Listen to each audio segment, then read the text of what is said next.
Kalau kita puasa orang tidak marah. Kalau kita melaksanakan haji dan umrah orang tidak marah. Kalau kita banyak-banyak mengkhatamkan Al-Quran orang tidak marah. Begitulah orang yang saleh. Muhammad sallallahu alaihi wasallam sayyidina wa maulana wa habibina, kekasih kita, orang yang paling kita cintai. Tidak ada orang yang marah dengan dia. Abu Jahal tidak marah, Abu Lahab tidak marah, Abu Talib tidak marah.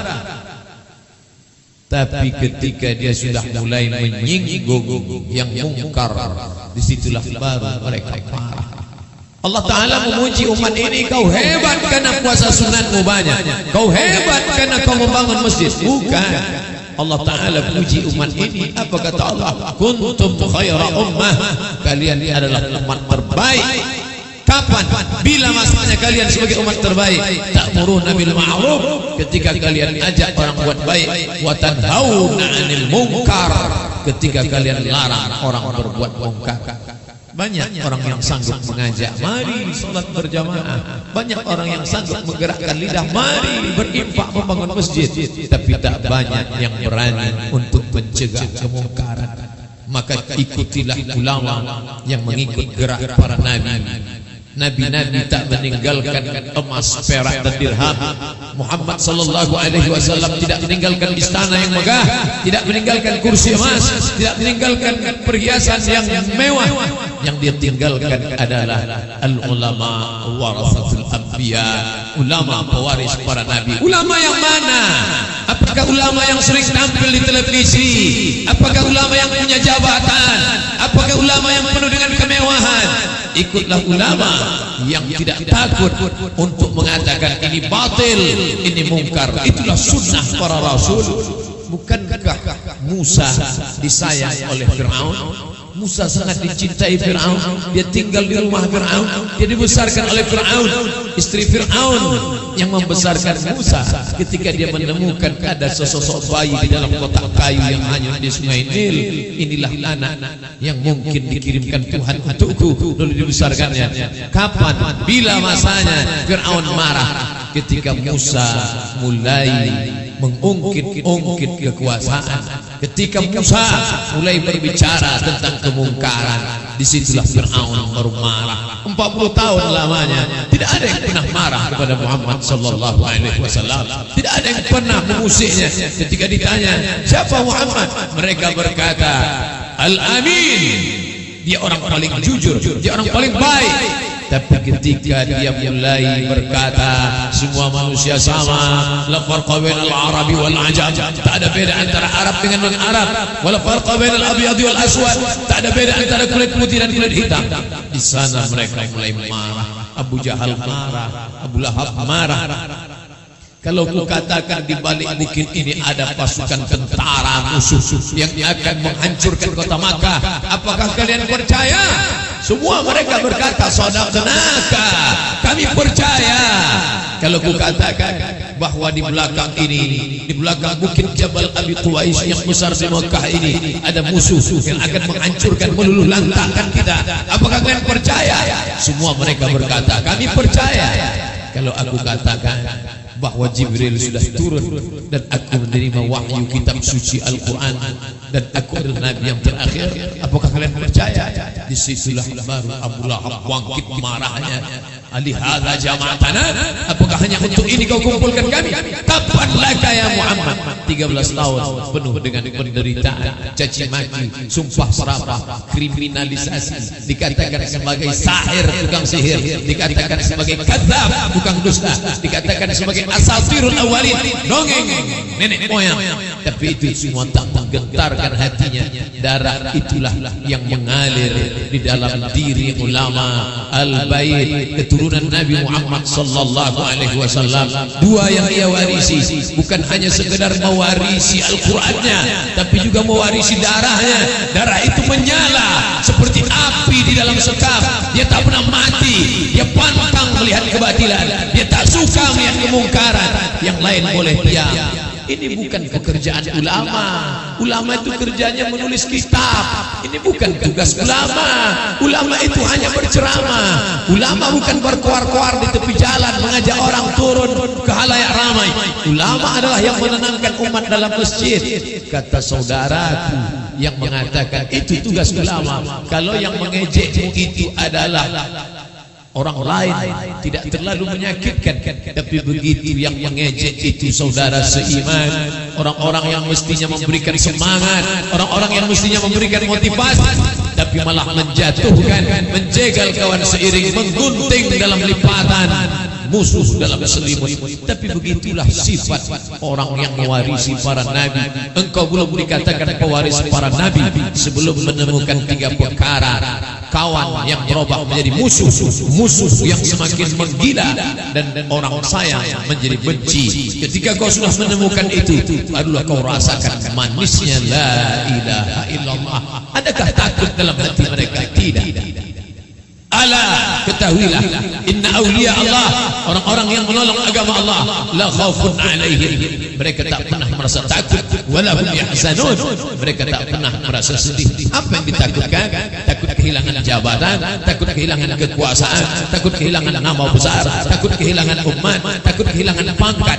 Itu semua lebih kecil daripada ujung-ujung sayap nyamuk, lebih kecil daripada tapak kaki semut yang hitam, lebih kecil daripada butiran-butiran debu. Karena balasan dari Allah sudah nampak di pelipuk mata. Janji Allah Subhanahu wa taala, "Wa man ahsanu qawlan." Adakah kata yang lebih baik mimman da'a ila Allah, daripada orang-orang yang mengajak kepada Allah, bukan mengajak kepada partai, bukan mengajak kepada mazhab, bukan mengajak kepada golongan. Ud'u ila sabili rabbik, ajak orang ke jalan Tuhan, ajak orang ke jalan Allah. Kalau kau ikut suara orang kebanyakan, wa in tuti aktsara man fil ardi, kalau kau ikut orang kebanyakan di atas muka bumi, yudillukan sabilillah, mereka hanya akan menyesatkanmu dari jalan Allah Subhanahu wa taala. Opini publik, tidak ada opini publik, yang ada hanyalah opini yang dipublikasikan. Begitu kata Winston Churchill, tokoh Inggris. Tidak ada opini publik, yang ada hanyalah opini yang diulang berkali-kali, pagi, petang, siang dan malam. Perdengarkanlah kebatilan itu di telinga rakyatmu sampai mereka menyangka batil itu ternyata hak, hak itu ternyata batil. Pesan Hitler, maka jangan heran bila pesan-pesan kafir itu dipakai, diterangkan, orang tak lagi bisa membedakan mana hak mana batil. Tapi kita tetap berada pada hak, mereka tetap berada pada batil. Kita tidak pernah heran kenapa dunia ini, kata Sayyidina Ali karramallahu wajhah, memanglah isinya hak dan batil. Aku tak pernah khawatir dengan batil, aku tak pernah takut hak diinjak, karena hak dan batil memang tempatnya di dunia ini. Nanti di surga hak saja tak ada batil, nanti neraka batil saja tak ada hak. Dunia adalah tempat hak dan batil. Yang khawatirkan bukan hak dan batil, kata Sayyidina Ali. Yang kukhawatirkan adalah ketika batil merajalela, orang yang benar diam, sehingga orang batil itu merasa dia benar. Hari ini terwujud semuanya. Banyak orang yang benar tapi diam, lalu yang batil merasa benar. Batil, batil, batil, batil, batil, batil, akhirnya merasa itu kebiasaan. Maka kita selalu minta kepada Allah, Allahumma arinal haqqa haqqa, tunjukkan yang benar itu benar, warzuqna ittiba'ah. Bukan sekedar kami tahu benar, tapi berikan kami kekuatan untuk memperjuangkannya. Wa arinal batila batila, tunjukkan pada kami yang batil itu adalah salah. Warzuqna ijtinabah, tunjukkan pada kami yang batil itu salah, tapi bukan sekedar kami tahu dia salah, tapi berikan kami kekuatan untuk menjauhinya. Dulu semua mengatakan Tengku Umar itu penjahat, dulu semua mengatakan Sultan Nuku itu jahat, dulu mengatakan Sultan Hasanuddin itu pemberontak, dulu semua mengatakan Imam Bonjol pelawan, dulu semua mengatakan Pangeran Diponegoro adalah orang yang melawan kekuasaan. Tapi begitu kebenaran ditunjukkan Allah, semuanya akan nyata. Mana Belanda yang jahat, mana orang munafik, semuanya hilang ditelan sejarah. hari ini orang masih mengenang gambar foto mereka ditulis dengan tinta emas di dinding-dinding sekolah. Anak-anak sekolah tahu inilah Sultan Hasanuddin, inilah Tengku Umar, inilah Pangeran Diponegoro, inilah ulama-ulama kami yang meneriakkan Allahu Akbar untuk negeri ini. Amma zabadu fayadhabu jufaa, yang sampah akan hilang tapi yang bermanfaat.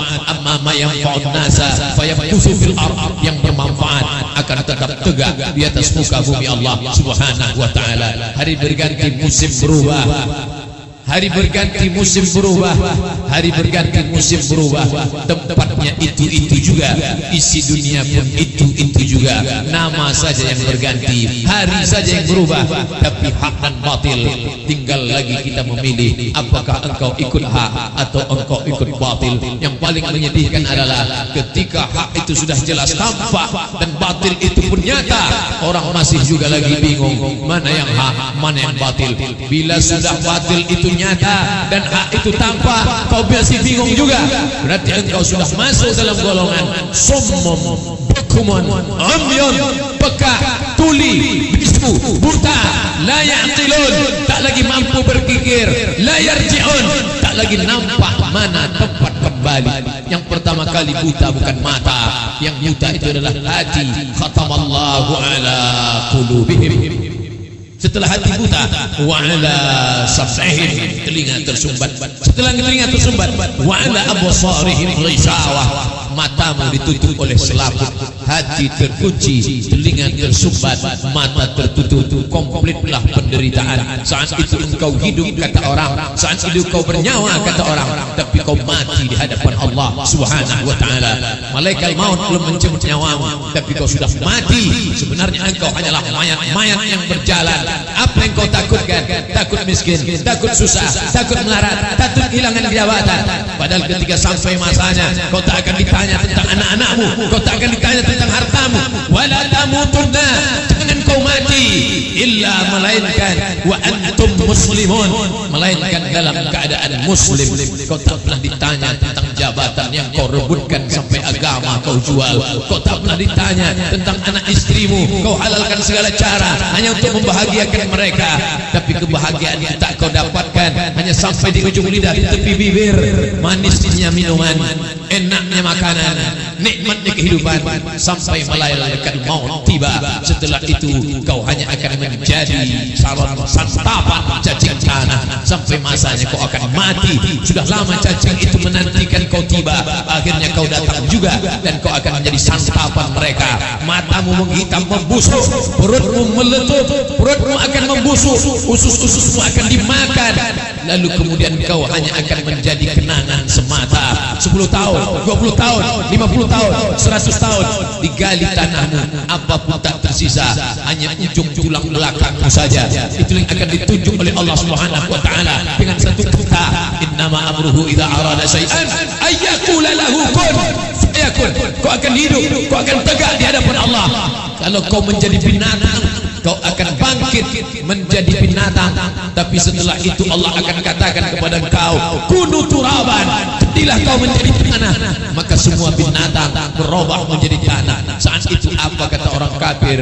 Wa yaqulul kafiru, orang kafir akan berkata, ya laitani kuntu turaba, andai aku menjadi tanah, andai aku dulu binatang, tentu hari ini aku akan menjadi tanah. Tapi kau bukan binatang, kau pernah menerima amanah lalu kau sia-siakan, maka kau akan dituntut di hadapan Allah Subhanahu wa taala. La tus'aluna yawma idzin 'anil na'im. Semua nikmat yang telah diberikan Allah dulu, kau pura-pura tidak tahu kebenaran. Kau diam ketika kebenaran diinjak-injak, kau diam ketika yang menyuarakan kebenaran dihina, dilecehkan, diremehkan, kau diam. Apa kata Abu Ali Ad-Daqaq, as-sakitu 'anil 'aq, orang yang diam ketika kebenaran diinjak, syaitan akhras, setan bisu. Imam Nawawi mengutip pendapat itu dalam kitab Al-Minhaj Syarah Sahih Muslim Ibn Al-Hajjaj. Kalau kau tak sanggup berbicara, paling tidak jangan kau ikut menggonggong bersama anjing-anjing kilabun nar hanya untuk menyuarakan suara kekafiran. Paling tidak kau diam, lawan dengan hatimu. Man ra'a minkum mungkaran, kalau kau melihat kemungkaran bisa kau tunjukkan yang itu batil, maka kau tolong agama Allah ini dengan tanganmu. Falyughayyirhu biyadihi. Aku tak sanggup menolong, aku takut dipecat, aku takut dilepaskan, aku takut tidak makan, aku takut anak istriku tidak hidup. Kalau kau masih takut, falyughayyirhu biyadihi, tak sanggup dengan tangan, fabilisani, pakai lidahnya. Tolong agama Allah dengan lidahmu. Tolong orang-orang yang menyuarakan kebenaran dengan lidahmu. Kalau dengan lidah pun kau tak sanggup, fabiqalbi, dengan hatimu. Kau tahan, jangan kau ikut-ikutan, karena sampai masanya kau akan tahan menahankan azab Allah Subhanahu wa taala. Al-yawma nakhtimu ala afwahihim, hari itu mulut terkunci, wa tukallimuna aydihim, tangan akan bicara, wa tashhadu arjuluhum, kaki akan bersaksi. Apa yang akan dibicarakan tangan, apa yang akan disaksikan kaki. Bima kanu yaksibun, siapa yang akan menolong? Mana atasanmu yang dulu yang kau bangga-banggakan? Mana hartamu yang dulu kau takut melawan hanya karena materi untuk anak istrimu? Tapi hari ini mereka semuanya lari. Hari ini semuanya lari. Yauma yafirul mar'u min akhihi, saat itu semuanya lari dari saudara kandungnya. Wa ummihi wa abi, saat itu lari dari ibunya. Wa abi, ayahnya. Wa bani, anak-anaknya. Likulli imri'in minhum yauma idzin sya'nun yughnihi. Hari itu semuanya sibuk mempertanggungjawabkan urusan masing-masing. Isma syi'ta, hidup sesuka hati. Cara apapun yang kau mau pakai silakan. Fa innaka mayyit, tapi ingat kau akan jadi mayat, kau akan mati, kau akan menghadap Allah Subhanahu wa ta'ala. Barakallahu li wa lakum fil Qur'anil azim, wa nafa'ani wa iyyakum bima fihi minal ayati wa dhikril hakim. Wa taqabbal minni wa minkum tilawatahu innahu huwal ghafurur rahim.